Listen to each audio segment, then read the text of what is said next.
There are some big news from the Ukrainian side and also some very big, significant news from the Russian side. Let's start with the Ukrainian side. Let's go ahead and put this up on the screen. So an incredibly significant Russian warship called the Moskva sunk in the Black Sea. Now, the Ukrainians and the U.S. say that Ukrainian missiles hit and sank this warship. The Russians say, no, it caught fire. You guys had nothing to do with it. And then the ammunition exploded. And actually, it just happened. It really wasn't you guys. I'll let you decide what you think actually happened here. But let me tell you why this is so significant. This is the flagship of Russia's Black Sea Fleet. It was being towed to port when stormy seas caused it to sink. That's according to the Russians. That's their version of the story. And why it matters so much is this was a 510 crew missile cruiser. It was a symbol of Russia's military power. It led the naval assault on Ukraine, so it's been a very significant player in terms of this particular war. Some analysts are saying this is more of a symbolic blow than it is actually a sort of military tactical blow, although the tactical blow matters as well, because this is the largest vessel, the biggest Russian warship to be sunk in action since World War II, so that's kind of the symbolic blow.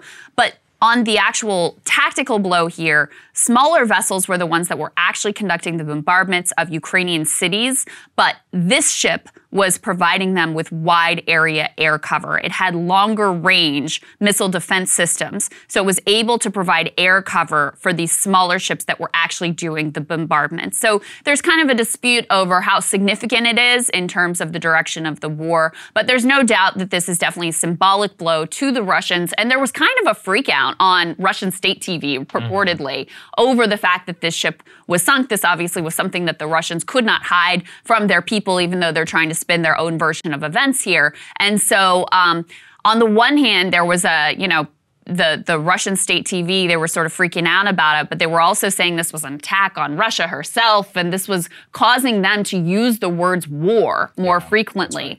And so there's also concern that this is sort of being used to prepare the Russian population for broader conscription, calling up of more military-age men, and saying, listen, now we have to fully commit ourselves to this war in Ukraine, whereas before, of course, they've been spinning it as this limited special military operation. Right, and actually this morning we bear the consequences of what that looks like, which is that Russian missiles struck this morning the city of Lviv in western Ukraine, at least 7 people. But the reason that Lviv strikes are always important is that is the major conduit of NATO weapons into Ukraine, and also it's a direct shot at many of the civilians and others who had fled. It invites significantly also more escalation on behalf of the Russians. It's so embarrassing for them too. They're supposed to be this great power. Their Russian fleet has long been a complete joke.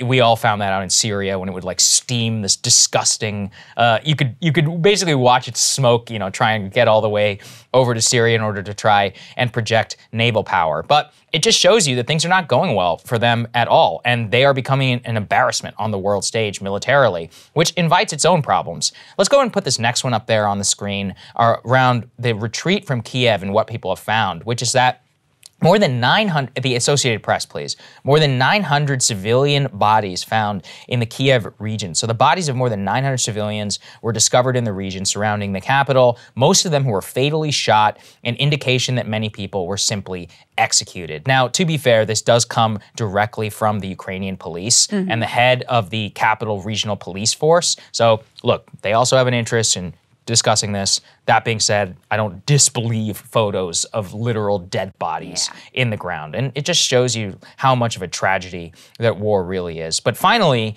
and this is try to present a very balanced picture of exactly what's happening here. Put the next one up there, please. It's on the screen, which is that the city of Mariupol is very much on the cusp of falling almost completely to Russia. There are some heroic stories that are coming out of Ukrainian soldiers there, basically saying that they're going to fight to the death in holding that city. And really, it reminds me of some of the Soviet campaigns against the Nazis, when many of the Soviet soldiers would willingly sacrifice themselves and say, look, we know we're going to die. And then they would, there's a famous story, I remember Dan Carlin's Hardcore History, where they scribble on the side of the building and say, let it be known that the soldiers of whatever fought to the death, for their country. So really heroic story coming out from the Ukrainian defenders, but it doesn't change the grand strategic situation, which is that it's very likely that Mariupol will fight to the Russians, but that doesn't mean it's going to be incredibly costly. Some of the defenders themselves saying, we are doing this in order to pin the Russians down here,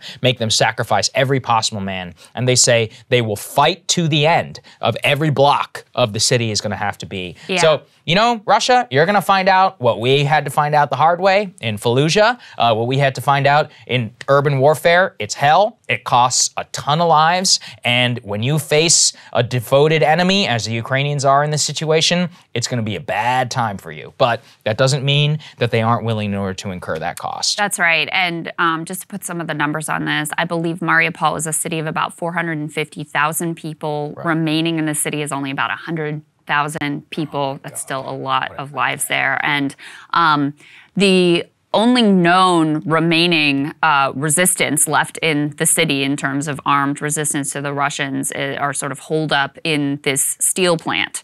And Mariupol is, this would be the most significant victory of the Russians thus far. Definitely. In this war. Yeah. It's very strategically important. That's why they have devoted a lot of resources to Mariupol from the very beginning. It's been under a 7-week siege. The humanitarian conditions on the ground are horrific. You know, people couldn't get in food, medicine, electricity, water, just mass suffering throughout the city. And the reason it would be so significant is because it would allow them to fully secure that land corridor, the land bridge we've been talking about from the beginning, to the Crimean Peninsula, where they obviously already had sort of taken over, that they had seized from Ukraine in 2014. And it would deprive Ukraine of a major port and some of its prized industrial assets. So as I said, you know, this would be an incredibly significant victory for the Russians. It would be their most significant victory, tactical victory here in this war thus far. And it appears that Mariupol at this point is all but lost as that heroic resistance does continue. This has potential implications also for the peace process. And this is according to President Zelensky. Let's go ahead and put this tweet up on the screen. He's saying that negotiations with Russia would come to a halt if the Ukrainians defending the port city of Mariupol are killed and defeated. He says, we are not bartering using our territories and people. The language I've heard from him most recently is very adamant that they're not willing to give up any of their territory in the east of the state. And Ukrainian foreign minister told CBS's Face the Nation on Sunday that the situation in Mariupol was dire and heartbreaking, adding that it could have significant implications on peace negotiations with Russia. Here's his quote. He says, after Bucha, it became particularly difficult to continue talking with the Russians, but as my president mentioned, Mariupol may be a red line.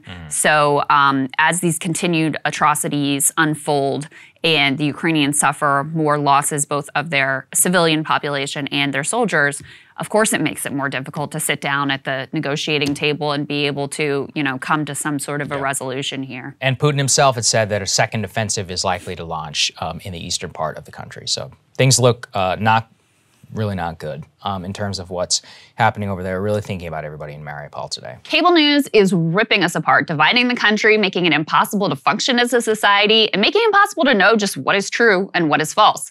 But the good news is they are failing and they know it. That is why we're building something new, a new mainstream, a healthier one, something more trustworthy, something that we are going to need in one of the most pivotal times in American history. We are building up here for the midterms, for the upcoming presidential election, but we need your help. So if you can help us out by becoming a premium member today at breakingpoints.com, we're trying to change America for the better and the entire world. So what are you waiting for, guys? Go to breakingpoints.com and sign up and help us build a new mainstream.